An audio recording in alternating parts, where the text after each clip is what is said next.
नमस्कार आप सभी को। एस्ट्रोलाइफ जंक्शन चैनल में आप सभी का पुनः एक बार स्वागत है। तो मंथली प्रेडिक्शन की सीरीज शुरू की गई है और अब हम इस वीडियो में जानने जा रहे हैं कि सितंबर में किस प्रकार के ग्रह गोचर रहेंगे और सभी जन्म राशि या फिर लग्न राशि के लिए क्या क्या प्रभाव होगा। सितंबर का जो महीना है वो काफी हैपनिंग है क्योंकि शुरुआत ही हो रही है गणेश चतुर्थी से।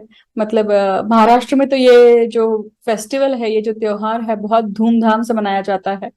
और जैसे ही गणपति के 9 दिन खत्म होते हैं और जैसे ही गणपति का विसर्जन होता है उसके बाद में पितृपक्ष लगता है। तो सितंबर में पितृपक्ष भी होने वाला है और गणपति का उत्सव भी मनाया जाने वाला है। जैसे ही पितृपक्ष खत्म होते हैं वैसे ही नवरात्र शुरू होती है और नवरात्र का जो 10वां दिन होता है वो होता है दशहरा। तो इस तरह से एक माहौल जो है, एक एनवायरनमेंट जो है, काफी सेलिब्रेशन वाला रहने वाला है। और हम सभी उत्सुक हैं कि अब सितंबर हमारे लिए क्या क्या लेके आ रहा है। तो सबसे पहले समझते हैं कि ग्रह गोचर क्या रहेगा सितंबर के लिए। बात करेंगे कि 9 ग्रह जो हैं उनका ग्रह गोचर कैसा रहता है। देखिए, इसमें से सबसे पहले 4 ग्रह जो हैं, मतलब शनि, गुरु, राहु, केतु, इनकी स्थिति तो कहीं इनकी स्थिति में कोई बदलाव नहीं होने वाला है क्योंकि इनके लिए मैं ऑलरेडी वीडियो बना चुकी हूँ। आप जानते हैं कि गुरु जो है वो अभी फिलहाल वक्री होकर मीन राशि में ही स्थित है। शनि जो है वक्री होकर मकर राशि में आ चुके हैं। राहु केतु की जो पोजीशन है अभी 1-7 एक्सिस बनी हुई है। मतलब मेष राशि का राहु है और तुला राशि का केतु फिलहाल अभी चल रहे हैं। तो उनके स्थिति में या उनके मोशन में राशि परिवर्तन का कोई बदलाव नहीं आने वाला है। बट अगर हम बाकी ग्रहों की बात करें तो बाकी ग्रह आप देखेंगे कि अगर हम सूर्य की बात करें तो सूर्य 17 अगस्त को राशि परिवर्तित करके अपने स्वयं की राशि में आ चुके हैं। मतलब सिंह राशि में प्रवेश कर चुके हैं। और ये 17 सितंबर को ये वर्गो राशि में, मतलब कन्या राशि में प्रवेश करने वाले हैं। फिर आप देखेंगे कि इस महीने जो है, जैसे गुरु और शनि तो वक्री चल ही रहे हैं, उसी के साथ साथ बुध भी वक्री होने वाले हैं, सिंह राशि में चल रहे हैं और अब ये वक्रस्थ स्थिति में जाने वाले हैं 10 सितंबर 2022 में। और ये इनकी जो वक्री स्थिति है ये लगभग 2 अक्टूबर तक रहने वाली है। शुक्र जो है वो 24 सितंबर को राशि परिवर्तन करके अपनी नीच राशि में आने वाले हैं। फिलहाल आप देखेंगे कि शुक्र जो है वो अभी कहाँ है, ये चल रहे हैं सिंह राशि में। तो ये 24 सितंबर को करने वाले हैं और अपने नीच राशि में आने वाले हैं। तो मंगल जो है, मंगल वृषभ राशि में 10 अगस्त को ऑलरेडी प्रवेश कर चुके हैं, जो मैंने पिछली बार बताया है। और अब ये मिथुन राशि में 16 अक्टूबर को जाने वाले हैं। मतलब इनका कोई भी गोचर सितंबर में नहीं है। तो सितंबर में मंगल में कोई भी हालचाल नहीं है। वृषभ राशि में विराजमान होकर ही ये रिजल्ट देने वाले हैं। अब हम आगे समझने वाले हैं कि प्रत्येक राशि के लिए, प्रत्येक लग्न राशि या फिर जन्म राशि, आप उसे चंद्र राशि से देखें। चंद्र राशि से देखते हैं, चंद्र को लग्न बनाकर जब देखते हैं तो आपके मानसिक स्तर पर कैसा इसका परिणाम होता है इन गोचरों का, वो आपको समझ में आता है। ग्रह जो भी होते हैं ये अपना परिणाम जो है विचारों के थ्रू करते हैं। आपके विचार जो है वो कभी भी, आपके क्या, हम सभी के विचार जो हैं कभी भी एक समान, एक जैसे कंसिस्टेंट नहीं चलते हैं। कांस्टेंट इसमें चेंज होते रहता है। 1 मिनट पहले कौन सा विचार था ये हम बता नहीं पाएंगे या हम खुद याद नहीं रख पाते हैं। तो विचार जो है ये कॉन्स्टेंटली चेंज होते हैं और ग्रह जो है हमारे ऊपर विचारों के माध्यम से परिणाम करते हैं। तो सबसे पहला परिणाम उनका विचारों के थ्रू होता है और उन विचारों का ही जो आवागमन होता है वही हमारे शरीर को, मानसिक स्तर को, इमोशनल स्तर को, सभी स्तरों को इन्फ्लुएंस करता है, प्रभावित करता है। जब शारीरिक स्तर को प्रभावित करता है तो हमें बीमारी आती है, चिंता लगती है। तो लग्न राशि जो है वो दिखाती है कि आप कोई भी ग्रह का गोचर लग्न राशि से जब देख रहे हैं तो वो शारीरिक तौर पर आपको किस प्रकार से परिणाम देने वाली है। आपकी रोग प्रतिकारक शक्ति, आपका स्वास्थ्य, इनके ऊपर इस गोचर का कैसा परिणाम होने वाला है ये आप देख सकते हैं लग्न राशि पे। वही मानसिक स्तर पे जो परिणाम है वो चंद्र राशि से। कन्या लग्न के जातकों के लिए हम बात करेंगे कि कन्या राशि के लिए सितंबर का महीना जो है वो किस प्रकार से जाने वाला है। अब देखिए, जो अभी फिलहाल स्थिति बनी हुई है, आप देख रहे हैं कि लग्नेश खुद लग्न भाव में है। आप देखेंगे कि ये जो स्थिति है ये केवल 4 लग्नों के लिए बनी हुई है। मतलब कन्या लग्न के लिए कन्या लग्न का स्वामी लग्न भाव में है, उसी प्रकार से सिंह लग्न का स्वामी सूर्य अपने भाव में है, मकर लग्न का स्वामी अपने ही भाव में बैठा हुआ है, और गुरु मतलब मीन लग्न का स्वामी भी अपने ही भाव में लग्न भाव में बैठा होगा। इन 4 लग्नों की अगर बात करें तो ये स्थिति इनके लिए काफी इंपॉर्टेंट, काफी एक हैपनिंग रहेगी, क्योंकि ये समय आपके लिए, आपके खुद के अक्स के लिए, आपके खुद के पर्सनालिटी के लिए, आपकी खुद की इंटरनल स्ट्रेंथ के लिए बहुत अच्छा है। कन्या लग्न का स्वामी बुध जो उच्च होकर लग्न भाव में ही बैठा हुआ है, इसका अर्थ है कि आपकी बुद्धि जो है वो भी परमोच्च अवस्था पर है। आपकी बौद्धिक क्षमता जो है वो पूरी तरह से कगार पे है। 10 तारीख तक आप देखेंगे कि बुध जो है वो मार्गस्थ स्थिति में काम कर रहे हैं, मतलब आप नॉर्मल तरीके से काम करके सोच रहे हैं और काम कर रहे हैं। 10 तारीख के बाद में बुध जो है वो वक्री हो जाता है। इसका अर्थ है कि आपको भी वक्रस्थ होकर विचार करना पड़ेगा। आपको भी किसी चीज को अर्जित करने के लिए, कोई मोटो अचीव करने के लिए अलग तरीके से out of the box thinking करके उस चीज को अचीव करना जरूरी बनता है। तरीका मार्ग बदलिए अपना। वक्री अगर आपके पत्रिका में कोई ग्रह वक्री है, मान लीजिए गुरु, शनि, मंगल या बुध या कोई भी जब ग्रह वक्री है, वक्र स्थिति में होते हैं, तो उनको चेष्टा बल प्राप्त होता है नैसर्गिक रूप से। बट अभी आप देखेंगे जो चेष्टा बल मिला है वो गोचरस्थ रूप से मिला हुआ है, और गोचरस्थ रूप से जब चेष्टा बल मिलता है नैसर्गिक रूप में ऑलरेडी होने के बाद, तो वो उस टाइम पे एक अलग ही इम्पैक्ट करते हैं, इंपॉर्टेंट डिसीजन मेकिंग देते हैं, इंपॉर्टेंट इवेंट्स देते हैं जीवन में। तो यही बुध जो है वो दशमेश भी है और वो लग्नेश भी है। मतलब करियर को लेकर आप काफी अभी फोकस्ड रहेंगे, आप अपनी बुद्धि का वापर करेंगे उस चीज को आगे बढ़ाने के लिए। द्वितीय भाव की बात करते हैं। कुटुंब भाव का स्वामी जो है वो शुक्र है और वो व्यय भाव में जाके बैठा हुआ है। कुटुंब भाव का जो स्वामी, मतलब आप अभी फिलहाल खर्चा कर रहे हैं, धन का क्षय जो कर रहे हैं, धन का जो व्यय हो रहा है वो आपके कुटुंब के लिए हो रहा है, आपकी माता के लिए हो रहा है, आपके स्पाउस के लिए हो रहा है, या आपके घर के लिए हो रहा है। क्योंकि आप देखिए व्यय भाव में व्ययेश है और उसके साथ में कुटुंबेश है, और वो कुटुंबेश भाग्येश भी है। आपका भाग्य तभी आपका साथ देगा जब आप अपनी माता के लिए कुछ करते हैं, जब आप अपने कुटुंब के लिए कुछ करते हैं। आपका भाग्य ये एग्जैक्टली पिछला 15 दिन या 17 अगस्त के टाइम से अगर देखिए ये बात है, आप देखिए पिछले 15 दिन देखिएगा कि जब से सूर्य जो है व्यय भाव में आया है, और सूर्य के साथ जब अभी फिलहाल अभी ही शुक्र ने सिंह राशि में गोचर किया है, तो कन्या लग्न के जातकों के लिए उनकी माता, चाहे वो इन लॉज ही क्यों ना हो या फिर अपनी माता क्यों ना हो, मातृ रूप जो भी उनके घर पे हैं, उनकी सेवा करना ये उनके भाग्य को जगाता है, ये उनके भाग्य को एक्टिवेट करता है। जहां की मंगल है और मंगल उनका पराक्रमेश है, आप पराक्रम उस चीज के लिए दिखाएंगे तो आपका फायदा होगा, और वो फायदा आपको आगे बढ़कर आगे दिखने वाला है। परंतु अगर आप वहां पे कर्म करने के लिए चूक गए तो फिर तो ईश्वर ही मालिक है।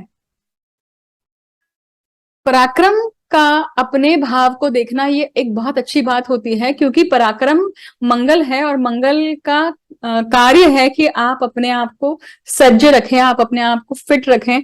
आपकी एनर्जी लेवल्स तभी अच्छी रह सकती है जब आप मंगल को डेली रूटीन में अपनाएंगे।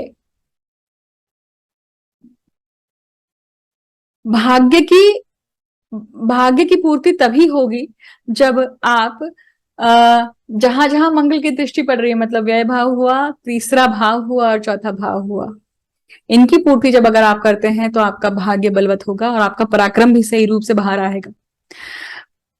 अब हम सुखेश की बात करते हैं। सुखेश मतलब चतुर्थेश गुरु जो है वो कहाँ बैठा हुआ है फिलहाल? बैठा हुआ है वक्रस्थ स्थिति में सप्तम भाव में, और वो खुद सप्तमेश भी है। इसका अर्थ है कि फिलहाल आपके जीवन में आपकी स्पाउस और आपकी माता, इन दोनों की तबीयत एक साथ खराब चल रही होगी, चाहे वो आपके पति हो या पत्नी हो, और कुछ न कुछ लगा है। किसी एक को अटेंड कर रहे हैं तो किसी एक के ऊपर दुर्लक्ष्य हो रहा है। तो कोशिश करिए कि आप इसमें एक समन्वय, एक बैलेंस स्थापित कर पाए। पंचम भाव का स्वामी पंचमेश वहीं पे जाके बैठा हुआ है। इसका अर्थ है कि पंचम भाव में शनि है और वक्र स्थिति में है, पूर्व पुण्य के भाव में शनि वक्र स्थिति के में है। तो ये कहता है कि कहीं ना कहीं जब तक आप पेंडिंग कर्म पूरा नहीं करेंगे तब तक आपको पूर्व पुण्य की या पूर्व संचित कर्मों की प्राप्ति नहीं होगी। अब वो पूर्व पुण्य या पूर्व संचित कर्म या पेंडिंग कर्म कौन सा है, क्योंकि शनि छठवें भाव का भी स्वामी है। शनि छठवें भाव का भी स्वामी है और वक्र स्थिति में बैठा हुआ है। आपकी पत्रिका में अगर वक्र स्थिति में है और कौन से भाव में है तो आप देख सकते हैं कि उन्हीं कारकत्वों को, उन्हीं भावों को जहां पे शनि देखते हैं या विराजमान है, उनसे संबंधित लोगों को, उनसे संबंधित चीजों को, उनसे संबंधित बातों को आप सही तरीके से अटेंड करिए, क्लोजर दीजिए। अगर आपने क्लोजर नहीं दिया है तो आपको पंचम भाव की पूर्ति होगी। षष्ठ भाव के साथ में मैंने ये बात करी है आपको कि षष्ठ भाव पेंडिंग कर्मा का है, जो जिसको सूर्य देख रहे हैं, शुक्र देख रहे हैं। सूर्य जहां रोशनी डालते हैं इसका अर्थ ही होता है कि वहां का वो भाव पूरी तरह से एक्टिवेट हो गया है, उसकी चीजें उजागर होंगी। तो हो सकता है कि कन्या लग्न के जो जातक हैं बहुत समय बाद घर से बाहर निकलकर नौकरी ज्वाइन कर रहे हो, नई नौकरी ज्वाइन कर रहे हो, घूमना फिरना ज्यादा हो रहा हो, खर्चा हो रहा हो, व्यय भाव एक्टिवेटेड है। इसका अर्थ है कि कन्या लग्न के जातकों के लिए उनकी सुख की पूर्ति व्यय भाव से हो रही हो, शैया सुख से हो रही हो, जिसके कारण उनका कंसंट्रेशन लेवल और अच्छा बढ़ा हुआ हो। सप्तमेश की ऑलरेडी हम बात कर चुके हैं गुरु की, क्योंकि हम चतुर्थेश की बात जब कर रहे थे तब आप सप्तमेश की भी बात कर चुके हैं। यहाँ पे आपको सिर्फ एक ही चीज और ध्यान देनी है कि गुरु को और कोई देख नहीं रहा है, परंतु गुरु देख रहे हैं लग्न को, गुरु देख रहे हैं लाभ भाव को और आपके पराक्रम भाव को भी। पराक्रम भाव को गुरु भी देख रहे हैं और मंगल भी देख रहे हैं। इसका अर्थ ही है कि आपके पराक्रम को अभी गुरु और मंगल दोनों की जोड़ मिली हुई है। बुद्धि के भाव में शनि है। देखिए, शनि बुद्धि के भाव में कोई भी क्रूर ग्रह जब होता है तो वो कोई बहुत अच्छा फल नहीं देता है। सही कहूं आपको तो बुद्धि हमेशा सौम्य होनी चाहिए, सात्विक होनी चाहिए, अगर आपको अपना स्व उत्थान करना है तो। परंतु जब शनि जो ग्रह आ रहा है उसकी समान उसकी बुद्धि है, तो शनि के समान बुद्धि है आपके। शनि बहुत शातिर है। शनि वृद्ध अवस्था में है, इसलिए उनको सभी चीजों का अनुभव है कि कौन सी चीज कब कैसे एक्टिवेट होती है, कैसे कार्यरत करती है। अष्टम भाव की बात करते हैं। अष्टम भाव में राहु बैठे हुए हैं और कन्या लग्न के जातकों के लिए ये जो 1.5 साल था, मतलब राहु का अष्टम भाव का गोचर जो था, ये उनके लिए बहुत अलग रहा होगा, क्योंकि यह अलग रहेगा बचा हुआ। क्योंकि राहु किसको दिखाता है? तंत्र मंत्र यंत्र गूढ़ विद्याओं को दिखाते हैं और गूढ़ विद्या का स्वामी वहां पे आके बैठा हुआ है और वो आपसे डिमांड करता है कि अगर आप अपने पुण्याई को, आप अपने भाग्य को अगर बलवत्त करना चाह रहे हैं, आप अपने भाग्य को खोलना चाह रहे हैं, आप अपने पेंडिंग कर्म को मुक्त करना चाह रहे हैं, तो राहु को अटेंड करिए। बची हुई विधि उन क्रियाओं को करिए, उन तांत्रिक क्रियाओं को करिए, उन वैदिक क्रियाओं को करिए जो आपके घर में पुश्तैनी रूप से चली आ रही हो, जिसको आपने नजरअंदाज किया है। चाहे वो पितरों को तर्पण देना हो या कुल स्वामिनी की पूजा हो, उन सभी चीजों को करिए, क्योंकि आपका अपने कुल के प्रति वो कर्तव्य बनता है। मेरे वीडियो में आपको ये अशुभ है, ये अशुभ नहीं है, यहाँ पे नौकरी लग जाएगी, ये नहीं मिलने वाला है। आपको मैं ऐसी ही बातें बताने वाली हूँ जो आपको रियल लाइफ में आपको मदद करने वाली है। भाग्य भाव में आप देखेंगे कि मंगल है, जो कि अष्टम भाव का स्वामी है। मैंने कहा आपको कि अष्टम भाव का स्वामी भाग्य भाव में जाके बैठा हुआ है और भाग्य भाव का स्वामी व्यय भाव में। तो कहीं ना कहीं स्त्री के कारण आपका भाग्य खुलने वाला है। तो स्त्री को आप मान सम्मान के साथ उनको ट्रीट कीजिए, चाहे फिर वो आपकी भार्या हो या फिर आपके ऑफिस में आपकी कलीग क्यों ना हो। और उनकी हेल्प के कारण कहीं ना कहीं भाग्य खुलने वाला है। उनकी हेल्प के कारण कहीं ना कहीं आपको अपने अधूरे कर्मों की रियलाइजेशन होने वाली है। भाग्य भाव में मंगल जो है ये अपने 8वीं दृष्टि चौथे भाव को डालते हैं, तो ये कहीं ना कहीं माता के हेल्थ को लेकर थोड़ा दिक्कत वाली बात हो सकती है। ऑलरेडी दिक्कत वाली बात चली रही होगी आपके घर में अपने माता को लेकर, या फिर आपके इनलॉज को लेकर भी। कोशिश कीजिए कि आप उसमें नजरअंदाज ना करें उसे, आप सही तरीके से कोई भी मेजर है जो प्रिकॉशन लेकर करें। खून की कमी होना और खून हीमोग्लोबिन की कमी होने के कारण एनर्जी डाउन होना, या फिर एनर्जी डाउन होना, और या फिर ब्लड प्रेशर का होना, इन्फ्लेमेशन का होना, ये सब चीजों के कारण आपकी माता अगर जूझ रही है तो डू समथिंग अबाउट इट। आपके घर में कोई ना कोई सदस्य है जिसके कारण, जिसमें ये चीजें दिखाई दे रही हैं, और वो आपके भाग्य को खंडन करता है कहीं ना कहीं। सुधारिए उस चीज को, सुधारिए उस चीज को। मैंने बुध के बारे में ऑलरेडी आपसे बात कर ली कि 10 तारीख तक बुध जो है वो मार्गस्थ स्थिति में है, उसके बाद में वो वक्री स्थिति में जाने वाले हैं। तो बुद्धि को अलग तरीके से यूज करना आपको पहचान लेना चाहिए, और उसी के कारण आपका दशमेश जो है, मतलब दशम भाव जो है वो प्रबल होगा। लाभ भाव आपका कर्क है, कभी कभी खुशी कभी गम, क्योंकि कर्क का स्वामी चंद्र है, और चंद्र अमावस्या और पूर्णिमा के समान काम करते हैं। चंद्र मनसो जातका, चंद्र मनसो जातका मतलब चंद्र मन का कारक है, और मन का कारक जब चंद्र अमावस और पूर्णिमा के समान काम करता है तो वो कभी भी आपको एक समान फल देने ही नहीं वाला है। फ्लक्चुएशन रहने ही वाली है। आपको तय करना है कि आपको स्टेबल कैसे करके रखना है उस चीज को। अब देखिए, व्यय भाव का स्वामी व्यय भाव में ही बैठा हुआ है, तो ये एक स्थिति है जहां पे आप देख रहे हैं कि आप अपने पेरेंट्स को अटेंड कर रहे हैं, आप अपने पेरेंट्स की सेवा में लगे हुए हैं, जो अभी समय की डिमांड है। खड्डे का स्वामी खड्डे में बैठा हुआ है, यही वो स्थिति है जहां पे बहुत लोग बाहर जाने का भी सोच रहे हैं, या बाहर से घर आने की भी सोच रहे हैं। प्रॉपर्टी के मसलों को लेकर भी कहीं ना कहीं दिक्कत में है। डिस्प्यूट सॉल्व नहीं हो रहे, और पुश्तैनी डिस्प्यूट सॉल्व नहीं हो रहे हैं। You are trying to find the root cause और सोल्यूशन फॉर दैट। वो मिलेगा आपको अब, क्योंकि सूर्य की सीधी दृष्टि 6वें भाव पे है, डिस्प्यूट के भाव पे है। तो इस प्रकार से कन्या राशि के लिए ये गोचर रहेगा।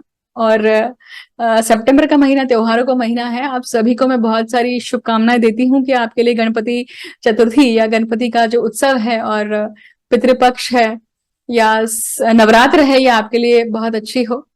पितृपक्ष में जरूर अपने पितरों को तर्पण दीजिए, अपने पितरों को पितरों की शांति के लिए पूजा पाठ करवाइए, उनको स्पेशल अटेंशन दीजिए, बनती है। और मुझे अब तक सुनने के लिए धन्यवाद। मैं जल्द ही आपसे मिलती हूँ एक नए वीडियो को लेकर। Thank you so much for listening me.